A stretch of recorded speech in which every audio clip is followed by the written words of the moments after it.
ปกตินั้นบ่ค่อยได้ออกในช่วงเวลานี้เป็นเวลาที่ครูบาอาจารย์ได้ใจในการสื่อสารสนทนาอุจากับสถาญาติโยมแต่วันนี้เนื่องจากเป็นวันละเป็นวันพิเศษเป็นวันที่จำเป็นจะต้องมีการใช้เสียงประชาสัมพันธ์บอกบุญบอกกล่าวตรงนี้ไปถึงศรัทธาญาติโยมทั้งหลายหลายวันมาแล้วบ่มีโอกาสบ่มีเวลาได้สื่อสารอุจากันถึงเรื่องนี้ศรัทธาญาติโยมเนื่องจากว่ามีงานหลายอย่างหลายประการเกินที่จะนำเรื่องของกฐินสามัคคีครั้งนี้มาสนทนาอุจากับศรัทธาญาติโยมหลายท่านหลายคนได้หายหอมมาอาตมาภาพก็บ่ได้น้ำบ่ได้ประชาสัมพันธ์ฮื้อเนาะเพราะว่าเวลาที่มีอยู่มันบ่เพียงพอที่จะประกาศแล้วอีกอย่างหนึ่งนั้นถ้าประกาศทุกซองทุกปัจจัยทุกซองที่ศรัทธาญาติโยมหอมมาก็คงจะใช้เวลาหลายชั่วโมงเหมือนกันเนาะซอง200-300ซองที่แจกออกไปอย่างเปิ่นยังเอามาฮื้อกำเตือก็มีเอาฮื้อแล้วพ่องก็มีก็ขอเป็นว่าที่ศรัทธาญาติโยมได้ส่งผ่านมาที่อาตมาแล้วรับทราบรับรู้แล้วก็นำมาร่วมกับองค์กฐินเป็นบริวารกฐินเป็นที่เรียบร้อยแล้วเนอะบ่ต้องน้อยอกมองใจว่าโอ้จะได้ประกาศให้อีแม่หานะหอมไปแล้วนะอย่างไรนี่เนาะขอสุมาอภัยที่บ่สามารถจะประกาศให้ได้มันเยอะมันหนักเนาะอีแม่เนาะถ้าประกาศไปแล้วคนชื่อคนนั้นมีชื่อคนนั้นมีเดี๋ยวก็จะว่าตู้เจ้านี่ก็ลำเอียงแท้นะ ชื่ออีแม่ตึ้มประกาศกำแล้วนะแต่วันนี้ก็มีบางคนบางท่านที่รายชื่อยังบ่ได้เอาไปรวมกับพระป่ากฐินกองใหญ่กำเตือนเนาะก็จะขอบอกเฮือสักเล็กน้อยเพื่อเฮือศรัทธาญาติโยมที่ฝากมาตะวานั้นได้แล้วใจได้สบายใจเนอะตะวานี่นะศรัทธานี่ตะวานาที่ได้เดินทางไปพบปะกับศรัทธาญาติโยมบางพ่องก็ห้อมส่วนตัวมาบางพ่องก็ห้อมเป็นกฐินมาเนอะที่ห้อมเป็นกฐินมานี่โยมแม่พัดวงพรหมสายก็เป็นคณะกรรมการคนหนึ่งได้อุปถัมภ์กฐินครั้งนี้แม่ย่าวัดพัดวงพรหมสายพร้อมกับครอบครัวลูกหลานทุกท่านทุกคนบ้านหนองยางเมืองลำปางได้หายหอมมา500 บาทคุณโยมถนอมนางจันแก้วคัดเดชาได้หอมมา200 บาทนะอันนี้ขอบคุณหลายๆเน้ออีแม่แล้วก็มีนายนิรันดร์หรือรวดนางอมรรัตน์หรือไอ้สุรินทร์อันนี้เป็นโยมเปื่อนอาตมาอายุเท่ากัน06โดยกันเปื่อนตั้งกฐินอยู่ที่บ้านเปื่อนตะวานิติรถลูกเชียงใหม่ไปหอมกฐินโยมเปื่อนเปื่อนก็ฝากหอมคืนมานะหอมร่วมกับอาตมาแหม2 ปันโยมน้องบุญธิราโยธาก็ได้ฝากร่วมบุญมาแหมบ่ได้พอกำเตื้อเนาะโยมน้องบุญธิราโยธาร่วมบุญมาแหม500 บาทสาธุเน้ออิละพร้อมกับครอบครัวแม่กาญจนาชัยนรินทร์โทรมาแจ้งว่าอีแม่หอม100 บาทเน้อโอนไปให้แล้วนะแม่แปงป้อแปงแม่คำแปงหน่อแก้วพร้อมกับลูกหลานเปิ่นตาลธรรมตะวาเนาะพระชัยวัฒนาคเสโนทุลุงยองเน้อสถานร่วมบุญกับกฐิน300 บาทแล้วก็แม่น้อยสุภาแม่น้อมสุภาวงศ์จากลำพูนตะวาปะกันเนาะแม่น้อมก็ฝากให้ฝากหอมมาแหม200 บาทเน้อสาธุกับแม่น้อมสุภาวงศ์แล้วก็ร้อยตรีบุญเรืองพันตำรวจเอกพงศาลาวุฒิจันทวงศ์จ่า10 เอกวัฒนชัยนางสาวสุภัตราคำปาแล้วนะร่วมบุญหอมบุญมาแหม1,000 บาทสาธุอนุโมทนาบุญเนอะอนุโมทนาบุญโยมน้องบุญที่ลายโยธาอีลาตื่นแล้วกะอาจารย์เจ้าละซ้อมมันออกเป็ดกระถินนี่ก็ได้ตีหอมตุ้ลุงย้องนั่นเดี๋ยวเจ้าเอาถวายไหมเจ้าละอัน2ตีตะวารวมกระถินอันล้วนอะไรอย่างก็เนี่ยกิจขินอย่างก็น่ะเจ้าไว้สาเจ้า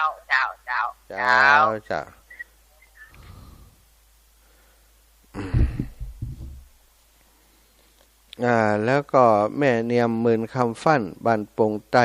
ปงยางคกนะร่วมบุญมาแหม50 บาทมูลราชทา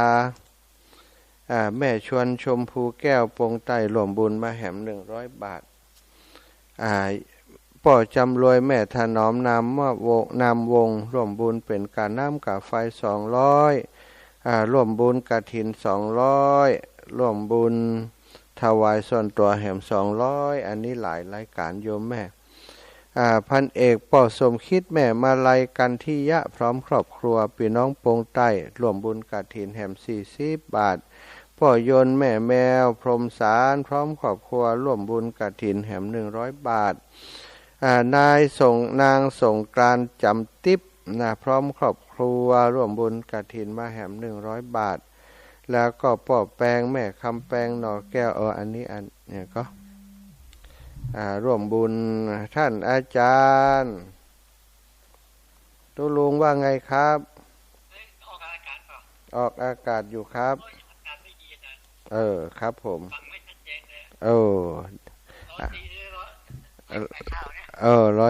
จ้ะ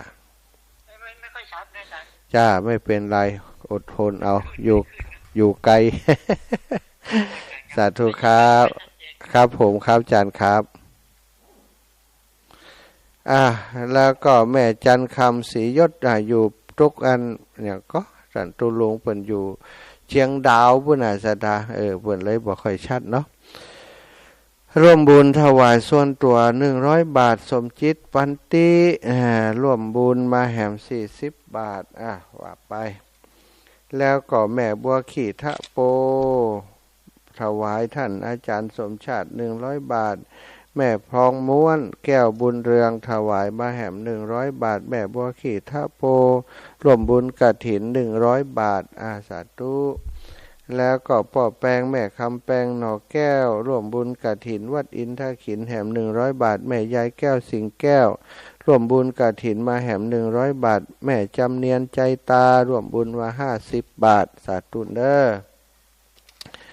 แล้วก็มีมูลละศรัทธาแม่บัวเหลียวปงลังกาปงใต้ร่วมบุญมาแหม40 บาท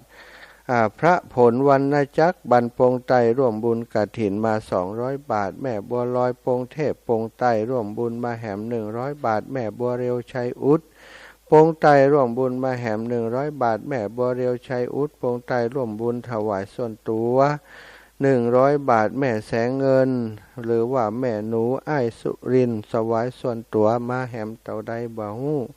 พ่อร่มแม่วันเพ็ญพรหมสารถวายใจส่วนตัว100 บาทนะส่วนตัวก็เป็นค่าน้ำมันรถอาสาทาพ่อร่มแม่วันเพ็ญพรหมสารร่วมบุญกฐิน100 บาทสาธุแล้วก็สมพรชัยเรือนปงใต้ร่วมบุญทอดกฐิน100 บาทแล้วก็แม่สมพรชัยเรือนถวายส่วนตัวมาแหม100 บาทแม่สมพรชัยเรือนถวายค่าน้ำมันแหม100 บาทแม่สมพรชัยเรือนพร้อมครอบครัวร่วมทำบุญกฐิน100 บาทแม่สมพรชัยเรือนพร้อมครอบครัวปงใต้ร่วมบุญทอดกฐินมาแหม100 บาทสาธุอนุโมทนาบุญกับศรัทธาท่านเจ้าทุกท่านทุกคนเนอะที่บ่ได้ประกาศนามไปแล้วเนาะก็ได้นำปัจจัยนำซองเอาไป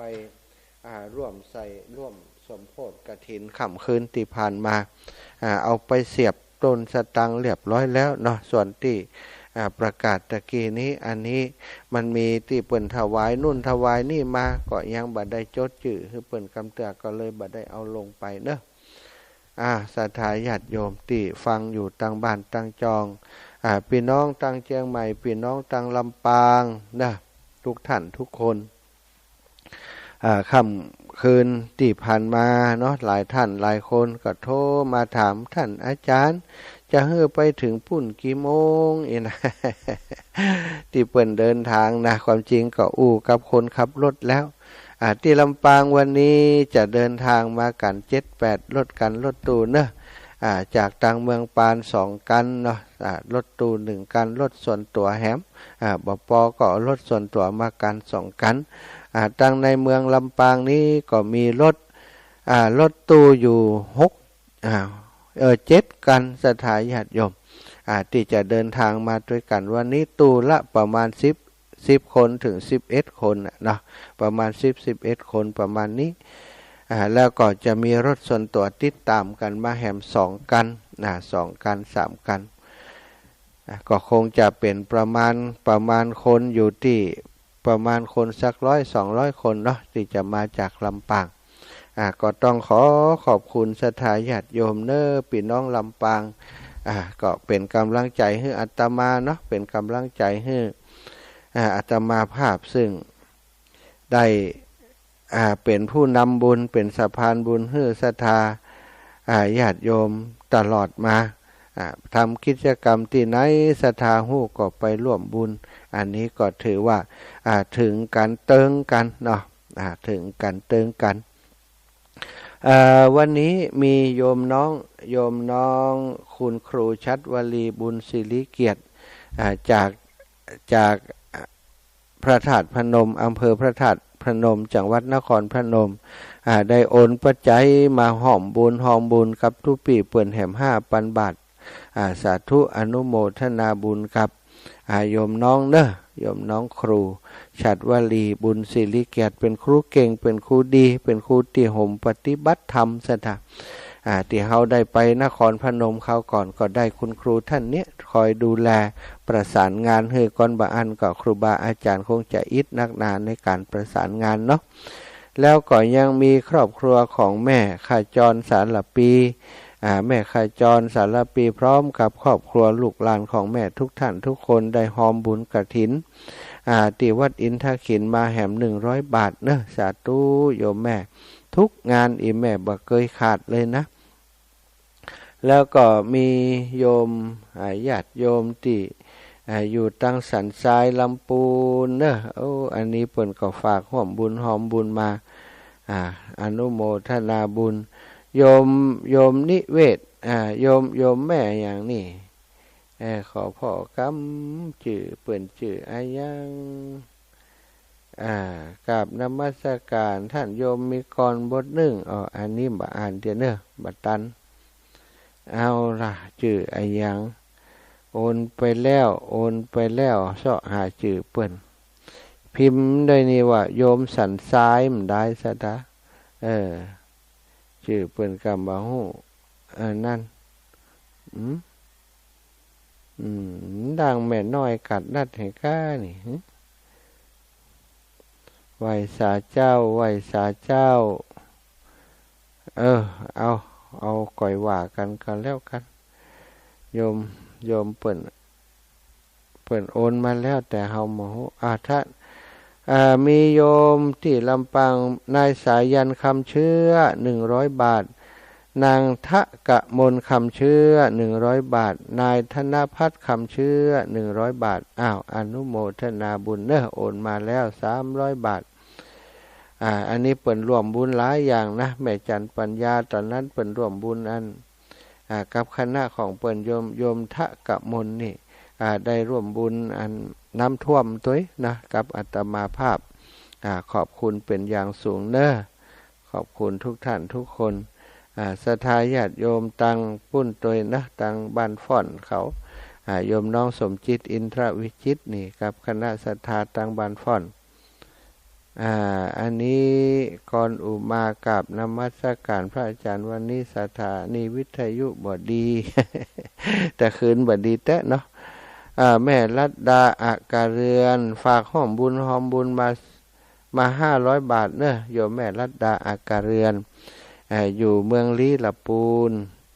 แม่จันเปงคำมาเมืองไรร่วมบุญมาแหม100 บาทสาธุอนุโมทนาให้โยมแม่เนาะมีป้าฟองบ้านน้ำท้องวันนี้จะเดินทางมาตัวแม่บัวเลียวแม่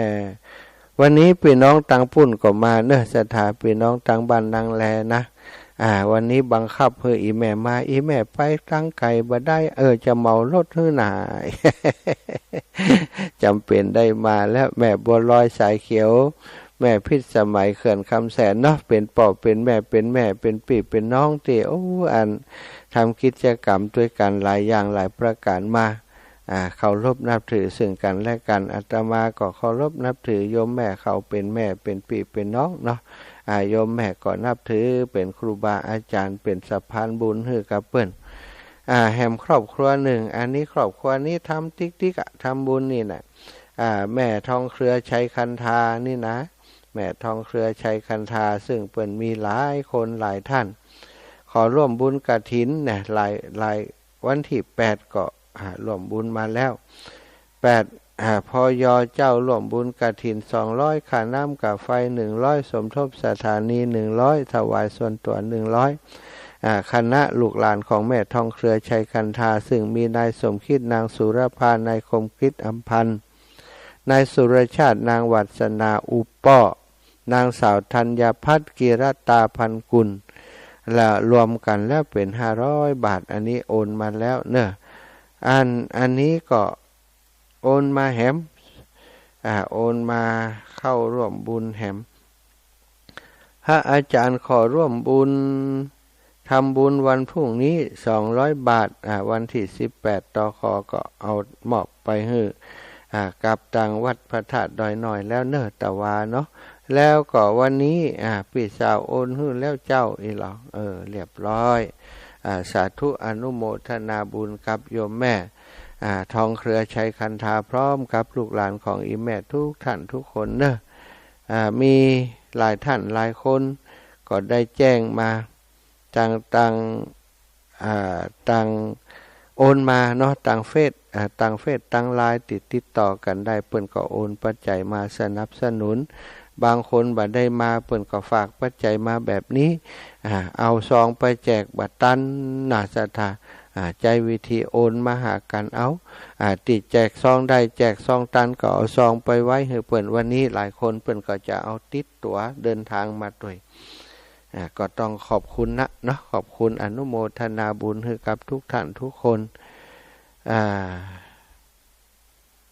พระครูฝากซองไปแล้วเนาะแม่ว่าจะเอาทุลุงนั่นไปตวยและมีการด่วนเหนะอินดูตะศรัทธาญาติโยมครูบาอาจารย์ท่านอาจารย์พระครูอภิวัฒนวิกรมตะวาก็ได้เอาซองฝากมาเรียบร้อยแล้วเนาะซองของท่านอาจารย์แล้วก็ของตังญาติโยมที่ท่านอาจารย์ดูแลอยู่ก็อันนี้ก็เอาได้เข้าไปปักเรียบร้อยแล้วนะเลยบ่ได้ประกาศสักกรรมวันนี้บ่เป็นอย่างเน้อศรัทธาญาติโยมบ่ได้ประกาศแต่รับทราบรับรู้แล้วท่านอาจารย์ได้นำฝากตะวันแล้วสำหรับซองจากตัง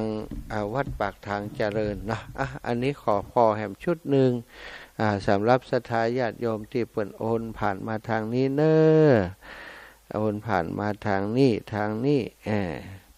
คุณโยมนิ่มนวลคุณหมอเนาะคุณหมอนิ่มนวลปราณีคุณหมอนิ่มนวลปราณีรอดเจริญร่วมทำบุญทอดกฐินมาแหม500 บาทนะสาธุเนออนุโมทนาบุญให้คุณหมอและครอบครัวคุณแม่นะอยู่ดีมีสุขศรัทธาทุกท่านทุกคนติดตามรับฟังเด้อศรัทธาน้องพรโยมน้องพรก็ร่วมบุญมา500 บาทเด้อโยมน้องพรสมพรรัตนังร่วมบุญมา500 บาทท่านอื่นๆในนี้แม่สุเกลียงแม่สุเกลียงนี้ตวาถวายมา 1,000 บาทเนาะท่านอาจารย์เอาไปทำบุญตามอัธยาศัยก็จะเอามาร่วมบุญกฐินแต่ละตีสัก100จะได้ร่วมบุญกันหลายๆวัดหลายๆวาเนาะหลายๆวัดหลายๆวาก็จะได้บุญหลายๆวัดโดยนี่เอาลงตีเดียวก็ได้บุญจ่อหมอตีเดียวเนาะเอาลงหลายๆตีก็จะได้หลายๆตีว่ากันไปเนาะเอาละศรัทธาญาติโยมวันนี้ได้แจ้งให้ศรัทธาทราบแล้วว่าอาตมาได้เดินทางมาอยู่ที่วัดอินทขินตำบลอินทขินอำเภอแม่แตงจังหวัดเชียงใหม่วันนี้ได้มีโอกาสรับเป็นเจ้าภาพบุญกฐินงานใหญ่ของวัดอินทขินใจก็ศรัทธาถ้าถึง สตังค์ในกระเป๋านี้ก็บ่พร้อมที่จะรับเป็นเจ้าภาพกฐินแต่ว่าโอ้เปิ้นขอถ้าเปิ้นขอมาแล้วถ้าเฮาบ่สนองตอบเนาะตึงเปิ้นตึงตัวนะศรัทธาเวลาตาตกตาเปิ้นลำบากตกตาเฮาลำบากเปิ้นได้ไปช่วยเฮาไปอุปถัมภ์ค้ำชูดูแลเฮายามเมื่อเปิ้นต้องการความช่วยเหลือนะถ้าเปิ้นบ่นักหนาหรือว่าบ่มีความจำเป็นเปิ้นคงบ่บอกนะพอเปิ้นบอกไปเฮาจะเฉยเมยโอ้บ่ได้เนอะบ่สามารถจะทำได้บ่สามารถจะช่วยได้อย่างนั้นอย่างนี้บายเบี่ยงไปเหียก็ทำได้แต่ทีนี้เนาะใจอาตมานี่บ่เหมือนคนอื่นเนาะศรัทธาญาติโยมศรัทธาอีพ่ออีแม่ก็คงเหมือนกันถ้าคนใดเคยเปิ่งปาอาศัยกันเฮาเคยเปิ่งมาโตกตาเปิ่นมานี่หยังก็ตามเด้อบ่มีก็หาบ่มาก็เซาะแล้วเนาะเปิ่นบอกคือประวัติเปิ่นบอกคือว่ากฐินที่วัดของเปิ่นบ่มีเนี่ยยังได้หาทุกปีอีหล่ะก็เท่ากับว่าทุกปีมาเป็นเจ้าภาพมือน้องจิมนั่นน่ะเนาะมาเป็นเจ้าภาพมือทางวัดนี่จิมเต้อถึงมีไผมาจองคำแต่ว่าก็เลยว่าได้ก็จะพอก่อนเนอะแต่ขอทำความเข้าใจก่อนนะกฐินของทุกปีนี่ขอให้ว่าเรื่องผ้ากฐินมีแน่นอนเรื่องบริวารกฐินชุดกฐินนั้นมีแน่นอนแต่ส่วนเรื่องของปัจจัยนั้นมีเหมือนกันแต่ว่าจะฮื้อนักหนายังกฐินปเลี้ยงเอียงคำในห้างเจ้าของบริษัทต่างๆเศรษฐีต่างๆนั้นเป็นแสนเป็นล้านนี่ก็คงบ่สามารถจะทำอย่างอันได้ที่ทำบ่ได้เพราะว่าบ่มีสตางค์อย่างนั้นแต่จะทำโดยใจเต่าใดก็ได้เนาะถ้าเต่าใดก็ได้นี่ก็โอเคอยู่นะเปิ้นก็บอกว่าบ่เดือดร้อนหรอกทุกปีขอให้ทุกปีนำศรัทธาเปิ้นตึงมาช่วยอีหรอกเขาก็จ้างจุเฮาเห็นนะอีป่ออีแม่ถ้าทุกปีนำมันถึงมีคนช่วยคนถึงมาช่วยทุกปีเปิ้นฮู้อยู่ว่าทุกปีชอบทำบุญหุ่มทำบุญช่วยเหลือหั่นนี่เปิ้นถึงช่วยทุกปีว่าอันมันเขาก็เข้าใจจุเฮานะก็เลยก็ดีแล้วตกลงตามนี้ก็จะเป็นเจ้าภาพเฮือก็แล้วกันเอาเจ้าหน่อยเนอะนะเอาเจ้าหน่อย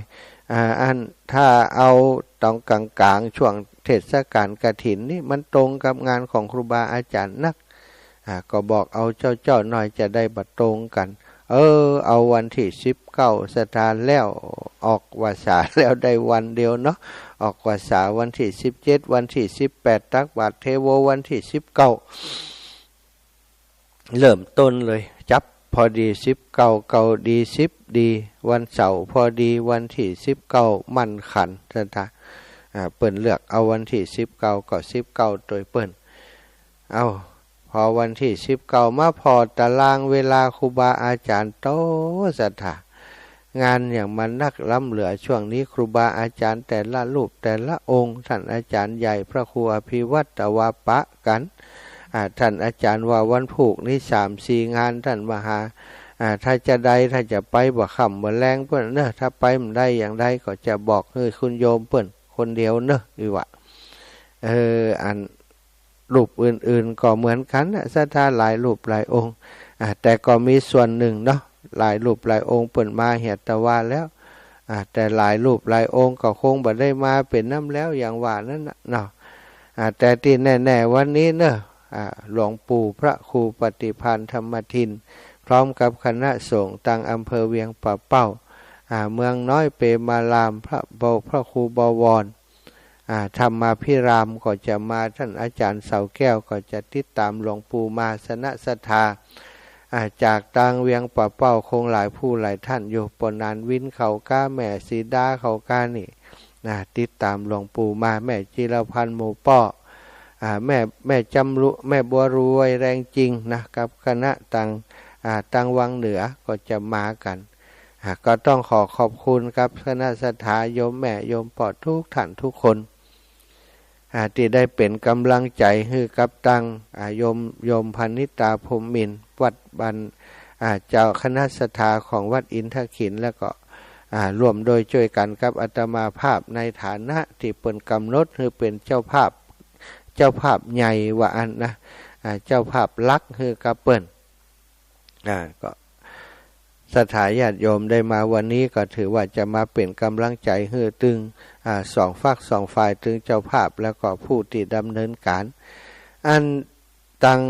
ดอยสะเก็ดนะตู้ลุงแดงเนี่ยก็จะนำคณะศรัทธามาโดยเหมือนกันตู้ลุงจะมาร่วมบุญร่วมกุศลเป็นผู้ดำเนินการนู่นนั่นนี่คือนะในช่วงของพิธีตานกฐินได้ครูบาอาจารย์มาก็สบายใจละศรัทธาญาติโยมสว่างใจเบาใจนะวันก่อนนี้ตีรถจากลำปางไปเวียงเป่าเสร็จแล้วก็มากราบตุลุงตุลุงแดงตีวัดแม่ห้องไคล้นะความจริงตุลุงบ่ว่างซากวันศรัทธาเลยบัดได้นัดเปิ้นบัดได้นัดไปหาจู่ๆก็ไปหาเลยตุลุงอยู่ก็บ่อยู่ไปปุ้นไปประชุมไปหุ้นไปนี่วันนี้3 งานวะอีนะไปถึงหันประมาณ3 โมงปลาย 4 โมงละสถา3 โมงปลายจะ4 โมงก็พักผ่อนกินน้ำชากาแฟอย่างเรียบร้อยกำลังจะเดินทางกลับตุลุงเข้ามาพอดี ตู้เจ้าที่ไหนมานี่ ได้พบได้ปากันก็บอกกล่าวเล่าความให้ตุลุงฟังวันนี้ตุลุงก็จะได้เดินทางมาตัวเนอะสถาแล้วก็ขอบคุณพี่น้องลำปางตอนนี้ก็คงเตรียมตั๋วขึ้นรถกันแล้วเนาะพี่น้องสันมีที่จะเดินทางมาด้วยกันวันนี้เนอะชุมชนสันติภาพโดยแม่หอมเตวีแม่สาลีทองสอนนี่คณะของบ้านสันติภาพแล้วก็มีจากบ้านบุญเกิดโยมน้องสุขโยธินจากบุญเกิดอีก1 กันรถตู้แล้วก็จากบ้านโถกหัวช้างนะบ้านโถกหัวช้างโยมน้องกะลำน้องติ๊กปลาแก้วเขาอีก1 กันรถตู้1 2 3 กันแล้วก็ศรัทธาญาติโยมจากบ้านศรีหมวดเก้านำโดยแม่บัวเย็นจันทบอันนี้ก็1 กันรถตู้ขึ้นรถเร็วๆ ขาใจขึ้นรถมาแล้วเนอะรถมาแล้วเนาะแม่บัวเย็นจันทบแล้วก็มาที่แม่น้อยอินยาสีน้องฟองพินแต้มคมชุมชนบ้านหนองพระเจ้าทันใจบ้านดงสันเงินแล้วก็บ้านน้ำท่งนี่แหม1 กันรถตู้แล้วก็รถปิกอัพรถเก๋งแหม2 กันนี่ก็คณะ1แล้วก็มาที่บ้านนางแลแม่พิษสมัยเขื่อนคำแสนแม่บัวลอยสายเขียวอีก1 คันรถตู้เนาะจากนั้นก็จะมีของเมืองปานแหมนี่ที่จะเดินทางมาพร้อมกันในวันนี้ก็หลายกันนะศรัทธาจะเดินทางมาด้วยกันเพื่อจะมาร่วมบุญกฐินในวันนี้ศรัทธาที่อยู่ตังลำปางก็ดีที่อยู่ตังเชียงใหม่ก็ดีเนาะอยากจะสื่อสารอยากจะโทรมามาจาท่านอาจารย์ได้ยินท่านอาจารย์บัดเดี๋ยวนี้ที่จะทำกฐินที่นู่นอีแม่มีจิตมีใจใครหว่ำบุญหอมบุญชักเล็กน้อยนะว่าอย่างไรใดก่อนนี่ตันก็จ้านะโทรมามาจากันหรือว่าจะโทรมารายงานผลการรับฟังก็ได้เนอะฟังจากที่ไหนต่างใดชัดเจนดีก็บ่ชัดเนาะพี่น้องตังลำปางนี่ก็ประกาศให้ทราบไว้พี่น้องตังซบปราบถ้าจะได้ยินอยู่เนาะตังบ้านสมัยซบปราบวันพรุ่งนี้แล้วเนอะสมัยซบปราบนี่ก็จะไปเสร็จจากนี่แล้วก็กลับไปเตรียมตั๋วจะไปติดสมัยเนาะประสานงานกับตังสมัยสมัยนี่ก็มีเจ้าภาพหลายเจ้าน้อยเนาะอาตมาภาพประมาณว่าจะไปเป็นกรรมการร่วมกับเพื่อนเนาะเป็นอุปถัมภ์ร่วมกับทีมงานหลายๆท่านหลายๆคนซึ่งเป็นคนตังบ้านสมัยก็มีจากตังนอกตังฝั่งก็มีติสนิทชิดเชื้อหูจักบักคุณกับศรัทธาญาติโยมแล้วก็ครูบาอาจารย์ติบ้านสมัยวันพรุ่งนี้จะทอดกฐินติบ้านสมัยก็เวลาเดิมนะเวลาบ่ายๆเนาะ มีศรัทธาญาติโยมจากลำปางเดินทางไปโดยหลายคณะอยู่เหมือนกันไปที่จะไปด้วยกันโอ้มาที่เชียงใหม่บ่ได้อีแม่จะไปด้วยที่อันบ้านสมัยเน้อท่านอาจารย์นะไปด้วยกันก็บ่กล้าบอกไผนักวันนี้ก็ปาเปิ่นมาที่อันอินทขินแม่แต่ง7-8กันรถตู้นะไปสมัยแหมนี่ถ้าบอกหมู่นี่ไปตัวแหมนี่โอ้ถ่ายก็อีแม่อีทเปิ่นบ่เคยเดินทางอย่างเฮาเนาะที่สมัยวันที่วันที่20สถา21 22 21นี่มีการอย่างหุ21 22ก็มีการมีงาน22 23วัดทุ่งโป่งตำบลเมืองปานอำเภอเมืองปานจังหวัดลำปางอันนี้วัดบันเกิดเป็นผู้ประสานงานจัดหาเนาะจัดหาเจ้าภาพไปเป็นเจ้าภาพใหญ่คืองานบุญกฐินที่วัดทุ่งโป่งในวันที่23เปิ่นจะนำปัจจัยไปสร้างเมนซะท่าเมนในหมู่บ้านในชุมชนนั้นยังบ่มีคำเตือนรอบนั้นเปิ่นมีกันหมดแล้วขาดแต่วัดทุ่งโป่งยังบ่มีคำเตือนเนาะก็เลยกับศรัทธาครูบาอาจารย์ที่วัดทุ่งโป่งไว้ว่าเขาจะได้ร่วมช่วยกันร่วมโดยช่วยกันยะกันทำแปลงเมนแปลงอย่างคือมันเรียบร้อยอนาคตไปหน้านั้นวัตถุดิบเชื้อเพลิงต่างๆหายากจะไปฟันไม้ฟันตอกในแพะในป่าเอามาเผามาอย่างต่างๆมันก็ยากตังป่าไม้ก็กวนเปิ่นเดือดร้อนว่าเอาไปตัดไม้ทำลายป่านะที่หัวล้นเป็นหม่อนเปิ่นว่ายังแต่หิมบ้านนี่เปิ่นว่ามันได้เห็นนะเนาะศรัทธาก็จะสร้างเมนให้กับหมู่บ้านนะหมู่บ้านชุมชนบ้านทุ่งโป่งตำบลเมืองปานอำเภอเมืองปานจังหวัดลำปางในวันที่23จะมีการทอดกฐินก็ที่ทุ่งโป่งก็มีคนไปโดยหลายคณะอยู่เหมือนกันศรัทธาก็ต้องขอบคุณคนที่เปิ่นเตรียมตัวจะไปโดยเนาะบางพ่องก็เตรียมจะเอาโฮงตาลไปโดยบางพ่องก็เตรียมจะไปเป็นเจ้าภาพโดยเอาต้นสตางค์ไปโดยอันนี้ก็ต้องขอบคุณเป็นอย่างสูงขอบคุณนักกับศรัทธาทุกท่านทุกคนศรัทธาปั่นเวลาให้โทรมาเนาะโทรมามาจากกันสนทนากันไปเรื่อยๆอาตมาก็จะบอกข่าวสารงานบุญไปประมาณนี้นะช่วงนี้เป็นเทศกาลกฐินศรัทธาเทศกาลก็คือช่วงเวลาของเปิ้นบุญกฐินนี้จะมีตั้งแต่แฮม 1 ค่ำเดือนเกียงและบ้านเฮาเดือนเกียงบ้านเปิ่นเดือน11ไปส่งถึง15ค่ำเดือน12ศรัทธาพี่น้องต่างหลายเป็นทานที่ได้จัดคือว่าเป็นทานที่มีผลมากอานิสงส์มากเพราะบ่ได้ทำได้ตลอดปีเป็นทานที่เกิดขึ้นตามกาลตามเวลาที่ระบุไว้เกินจากนี้ไปก็บ่ได้ย่อนจากนี้ไปก็บ่จ่ายกฐินศรัทธาคือแฮม1 ค่ำเดือน11เดือนเกียงเหนือไปจนถึงขึ้น15 ค่ำเดือน12หรือว่าบ้านเฮาก็เดือนยี่เนาะเดือนยี่ศรัทธาพี่น้องทั้งหลาย หลายท่านหลายคนก็ได้เป็นเจ้าภาพกฐินโดยตนเองอย่างที่ลำปางที่ฮู้จักกันเป็นญาติโยมที่ฮู้จักกันก็มีคนที่เป็นเจ้าภาพเองก็มีหลายคนหลายท่านนัตวาก็ไปให้หอมเขาพี่น้องบ้านใหม่ดอนไฟนี่มาด้วยกันก้าบ้านอันแบบได้ไปน่ะน้องรักไปอย่าน้องรักกับมิตรน้องรักกับมีไผมาตัวชกรรมจะไปบ้านสมัยอีแม่ก็ไปด้วยมันกะไปปอทูตจะไปเจ้าปอทูตจะไปแม่พิมพ์นี่จะไปกินสลากโดยทูตเจ้าติดทูตเจ้านะแม่พิมพ์นี่ติดทูตเจ้าแล้วก็ของเฮาวันที่จะได้แม่บ้านนั้นใหม่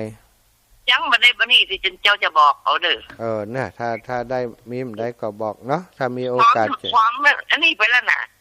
หอมมันมาแล้วอีน้องหอมน้องรักไปแล้วน้องรักผักมาตะวามได้อ่านให้คำแต่เดี๋ยวพอก่อนหอมรักไปแล้วน้องรักแล้วก็จะป้ากันบ้านสมัยแถมอีกเจ้าไปป้ากันบ้านสมัย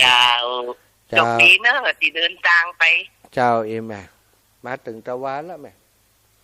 เจ้าเจ้าสตุบุญรักษาแม่พิมพ์หนูใจบ้านใหม่ดอนไฟเจ้าเจ้าอันนี้ก็เป็นแฟนรายการเมื่อนานและศรัทธาแม่ปุ๋ยป่อพมมาบ้านแม่ไทยพยายามโทรมาโทรมาแหมใหม่แม่ปุ๋ยป่อพมมาว่าอย่างใดบ้านแม่ไทยนี่จะเอากฐินกระเถินกฐินกระเถินบ้านแม่ไทยอำเภอแม่ทะจังหวัดลำปางมีคนมาเป็นเจ้าภาพติดต่อมาเป็นเจ้าภาพโอ้ศรัทธาญาติโยมพอใกล้วันเข้ามาเนาะเพิ่นก็แจ้งมาว่าโอ้ปีนี้ขอยกเลิกก่อนเนอะโดนน้ำท่วมโดนปัญหาเกิดขึ้นนะบ่สามารถจะมาร่วมบุญได้ขออภัยเพิ่นก็แจ้งบอกยกเลิกมาก็เลยจำเป็นเพิ่นก็ส่งตังมาให้แห่มื่นจัดเป็นพระป่าเอาเตอร์เนอร์วะ แม่ปุ๋ยพ่อพมมาว่าอย่างใดโยมแม่ฟังรายการอยู่ก็กดมาสกรรมจะถามสักเล็กน้อย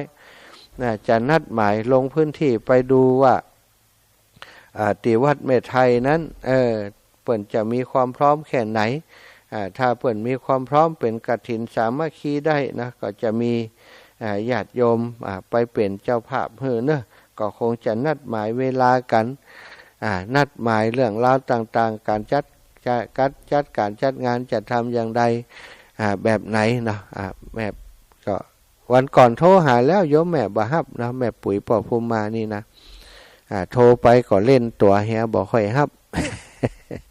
โทรมาเอาคนเดียวเนอะเจ้าลำปางไผ่ติดตื่นแล้วพ่องมูที่จะเดินทางด้วยกันว่าอย่างใดพ่องแม่น้อยอินยาสีพร้อมแล้วกาไอเดชานิวันติออกเดินทางแล้วกาแม่บัวลอยสายเขียวน้องสุกโยธินแล้วรถมาถึงแล้วกาเด็กหญิงกะลำพร้อมแล้วยังทีมใดพร้อมแล้วแจ้งมาให้ฟังจิมลุกเดินทางมานัดหมายกันที่ปั๊มปตท.ห้างชัดเนอะเวลา7 นาฬิกาล้อหมุนจากหั่น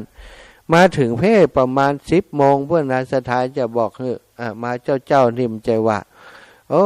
อันไปเจ้าล้ำเรือท่านอาจารย์นี่นะเดี๋ยวพอก็แล้วกันเดินทางนะก็ออกจากเจ้าเนอะ7 โมงจะมันไปขาดเขื่อนนักกว่านั้นจะได้มาถึงเจ้าได้กินข้าวกินปลาเจริญปอนไว้สาเจ้าทั้งได้7642นี่เจ้าแม่ปุ๋ยเจ้ามาแล้วครับแม่ปุ๋ยนี่กับเบอร์ใหม่กันนี่โทรศัพท์ลูกบ่าวเจ้าแม่ปุ๋ยมีสตางค์อีแม่วันที่21นี่ถ้าห้องติดอย่างเขาจะเข้าไปแอววัดแล้วก็ผู้ใหญ่อยู่ก่อนน่ะเจ้าอยู่เจ้าบอกเพิ่นนะบอกศรัทธา21เนี่ยเขาจะไปแอวพอกำว่าเขาจะช่วยเหลืออย่างได้พ่องเจ้าบ้านเพิ่นพร้อมก็ถ้าจะมีกฐินนั่นกฐินตกข้างไปช่วยนี่นะจานพระป่ากันตีออกว่าษาแต่ว่าวันซืนจานพระป่าอาจารย์เพิ่นจะให้หมู่เจ้าบ้านเก็บครัวซื้อครัวกฐินแล้วพร้อมกันมีสตังค์กันอีแหน่การอากาศเดี๋ยวก็พระป่าก็ตานไปล่ำเป็นอย่างก็เดี๋ยวกฐินก็จะว่ากันเพราะมันได้ตานกฐินกันแต่นี้เดี๋ยวจะไปแอวหาผู้ใหญ่ครับมันเจ้าอาวาสก่อนก่อยอูกันแล้วจะหาเจ้าภาพไปฮะเจ้าน่าเอ็นดู21เนอะ21จะเข้าไปเจ้า21จะเวลาใดจะบอกคำกำเจ้าแม่อันนี้เบอร์ตะกี้เบอร์ลูกบ่าวแม่เนาะเจ้าสาธุจะโทรหาเปิ้นเอาสาธุแม่เจริญพรเจริญพรก็หายไปแห่2179นี่ตั้งใดเอามาแหมใหม่โทรบันแน่นต่อใดวันนี้2179เนอะโทรมาได้เลย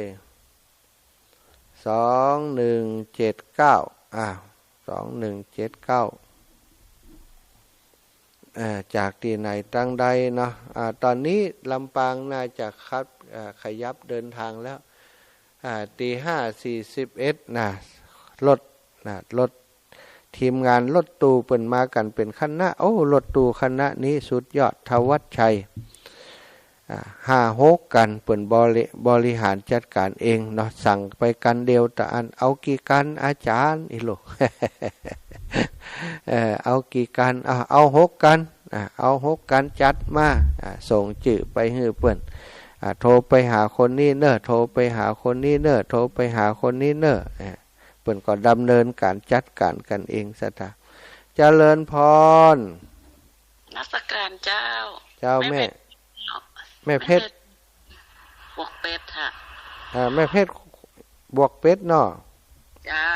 เจ้าแม่เพชรบนนั่นทอดกฐินกับท่านโดยเจ้าให้หลานโอนไปนะเจ้าอีแม่หอมต้องฮือทำบุญนั่นวัดอินทกิน100แล้วก็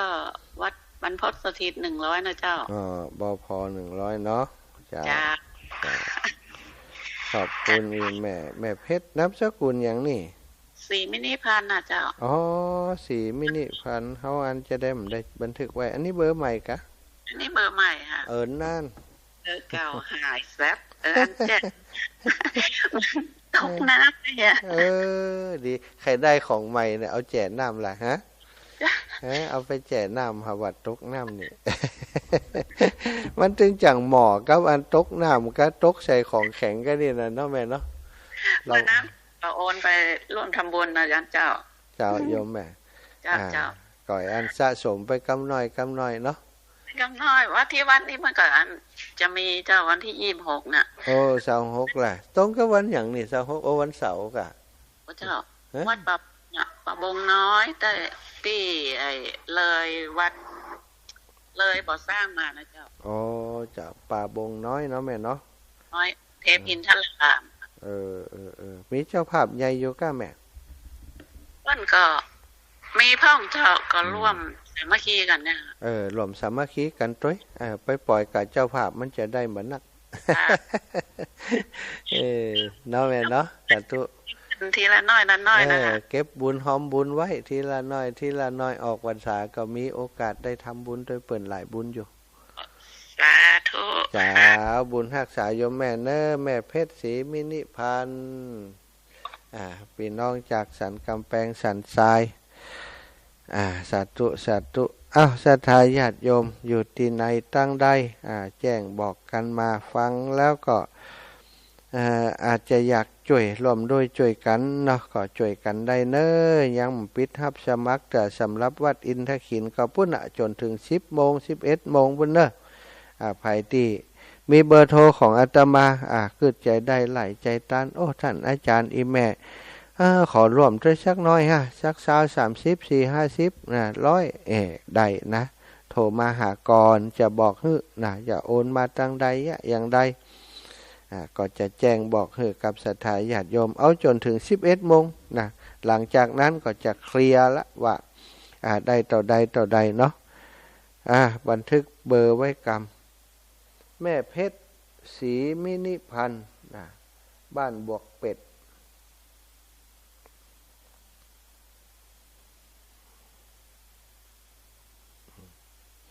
ศรัทธาญาติโยมรับปิงบอกเปิดโอกาสให้โทรแล้วนะมาเลยโทรมามาจากกันพี่น้องตังลำปางเนอะที่ได้มาก็ดีบัดได้มาก็ดีอนุโมทนาบุญขอบคุณกับทุกคนที่ร่วมให้หอมมามาแล้วโยมแม่สบายดีกาแม่อำพรบุญหมื่นจ้าแม่ขอห่วมมันวัดอินทขิน200จ้าแม่แล้วก็วัดบรรพตอีกเจ้าแม่เจ้า200เจ้าเดี๋ยวแม่จะโอนไปเนาะเราถ้าหลานลูกเก็บมาก่อนเจ้าโยมแม่เดี๋ยวก่อนเนิบเจ้าแม่ประมาณบางทีแม่ก็อาจจะโอนไปก่อนก็ฮู้เนาะเจ้าได้เลยเดี๋ยวจดให้แม่ละสาธุเจ้าไปลำปางก่อนว่ายังไงสมจิตเป้ไม่ลืมของเปิ้นนะท้องลืมเด้อท้องลืมไผเข้านี่งานหลวงหลวงเข้าอย่างใดงานหลวงเข้าได้ดู ตาตุ้งปีหอมคือเป็นร้อยแล้วก็ของแม่คิมศีลแก้วร้อยเด้อบุญน้องโอน ร้อยแม่คิม ลืมแล้วกันอ่ะ ลื แก ม งทำเหมือนมันอ่ะ แหละ เจ้า ลืมแล้วจำได้อยู่แล้วนี่เขียนไว้แล้วแล้ว เจ้าหอมให้น้องก เจ้าได้ ำขึ้นไปงานหลาดงานหลวงมาดึก อ๋อเป็นม่วนเต็มที่หันเต้นเย็บฮะ เขาเต้นกันน้องได้เต้น บัดเต้นอย่าได้ยอก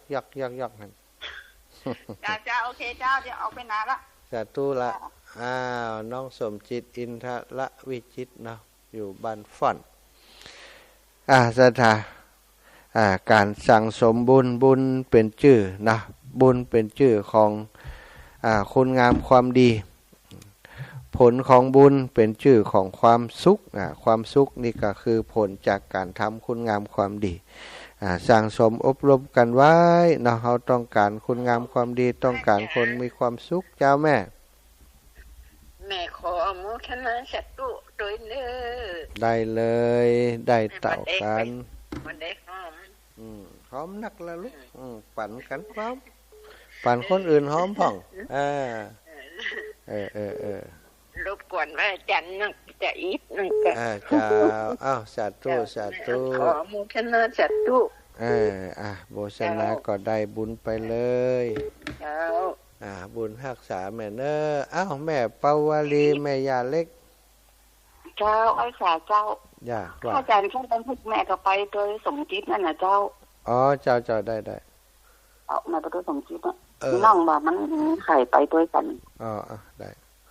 แล้วเราจะต้องจิ้มยอดก็ต้องแจ้งแหละเจ้า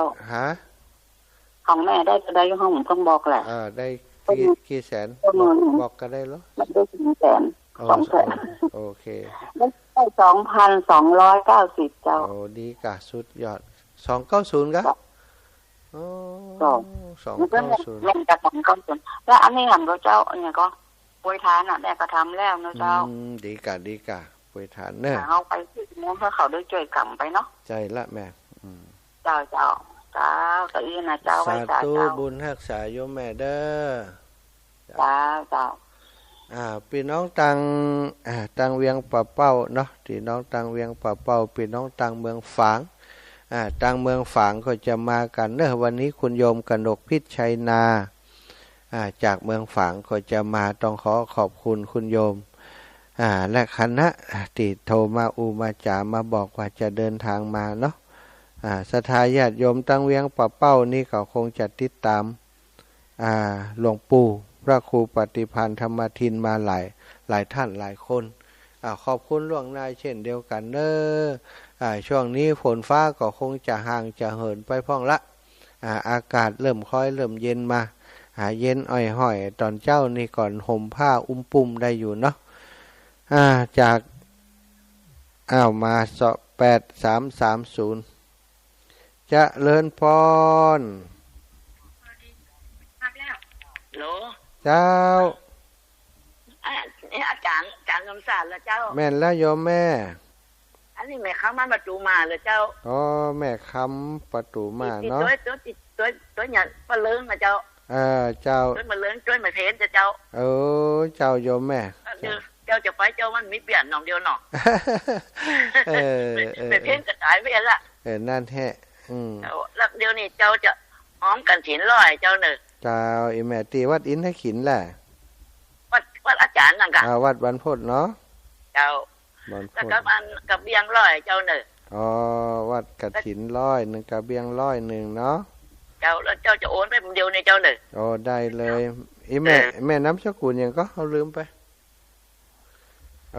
อีแม่ปิดไปเสร็จแล้วน้องมะพร้าวนะน้องมะเป้านี่ถ้าจะเป็นลูกอีแม่ลูกนี่ลูกหลานอีแม่เนาะเป็นกดโทรศัพท์ให้อีแม่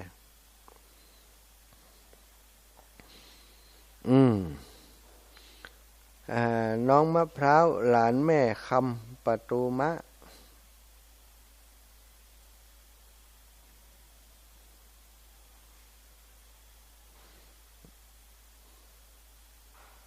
ศรัทธาญาติโยม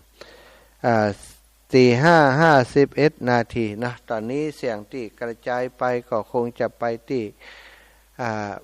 จังหวัดลำปางส่วนหนึ่งแล้วก็มาติเชียงใหม่อีกส่วนหนึ่งเนาะสถานีอื่นๆก็รับสัญญาณจากคลื่นสีขาวอยู่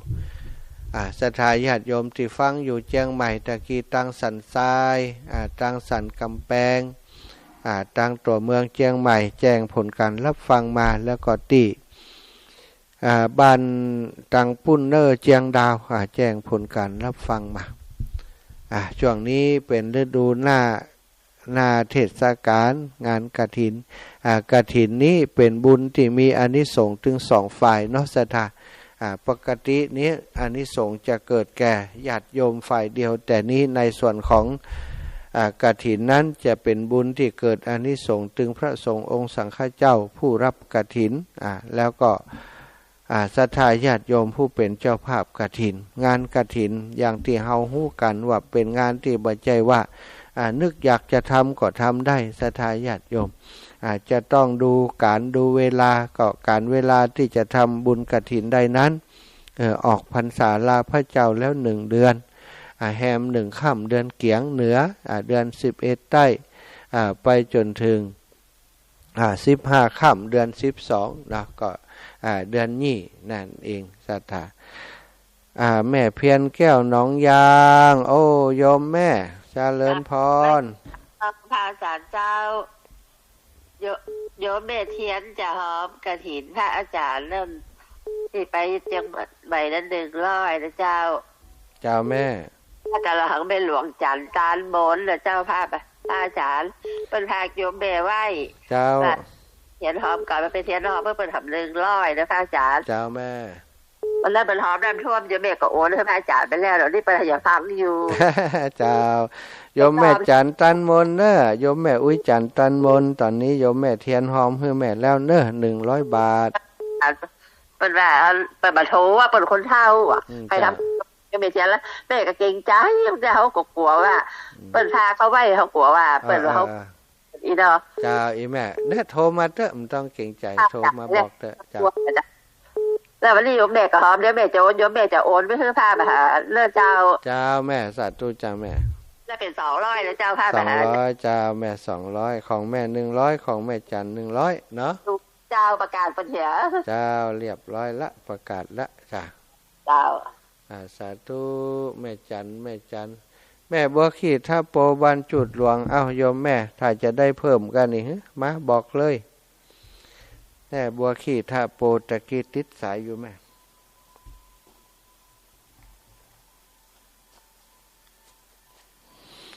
ติดสายอยู่เนาะโทรมาได้เนอะโทรมาเลยขจายเวยโยมแม่บัวขี้ท่าโปเดี๋ยวสายจะหมดแล้วนะเวลาจะหมดแล้วนะขจายโวยตี5:54แล้วได้ยินเสียงนี้โทรมาเลยแม่บัวขี้ท่าโปบ้านจุดหลวงเนาะสาธุเนอะแม่เนอะแม่บัวขี้ท่าโปศรัทธาญาติโยมอยู่ที่ไหนตั้งใดตั้งเชียงใหม่ก็ได้เนอะบ่เจ็ดต้ากับลำปางนะเชียงใหม่ก็ต้านะเชียงใหม่ก็โทรมาได้นี่กฐินเชียงใหม่เนอะอินทขินอยู่เชียงใหม่เนอะเจริญพรแม่ย่าเลื่อนคำ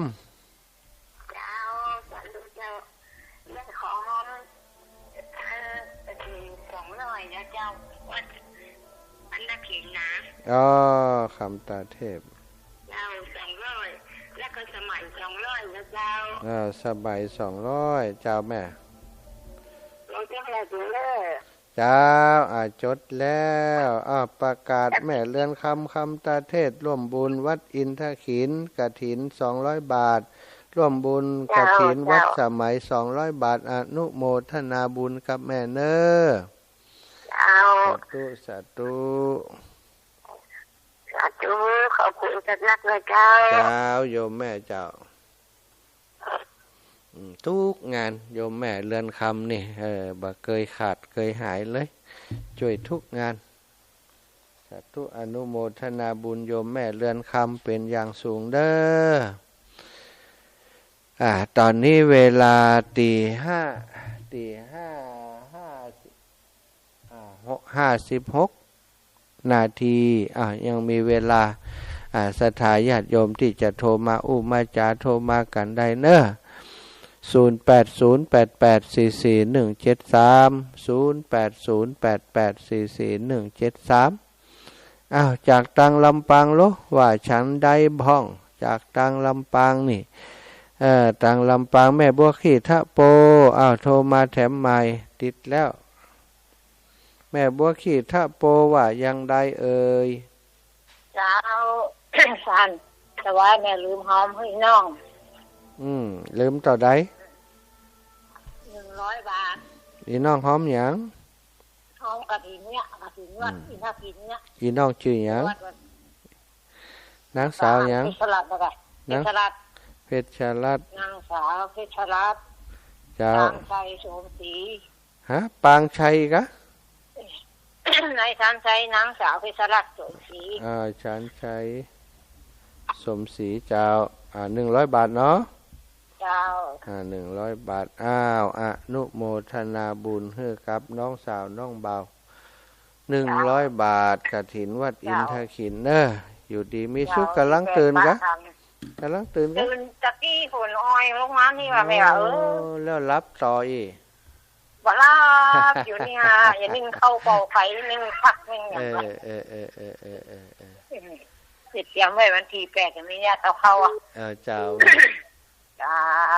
สาธุนะถึงค่ำก็ค่ำกะพอถึง5 โมงกะฮะเพื่อนนะก็คือนี่รายการรักไปโทรหากันหยับๆแม่แก้วอีน้องวิทยุนี่เก้าหล่อมที่จะกำลังจัดนั่นน่ะเจ้าเอ็มแม่เจ้าสาธุแม่เจ้าสาธุเจ้าเจริญพ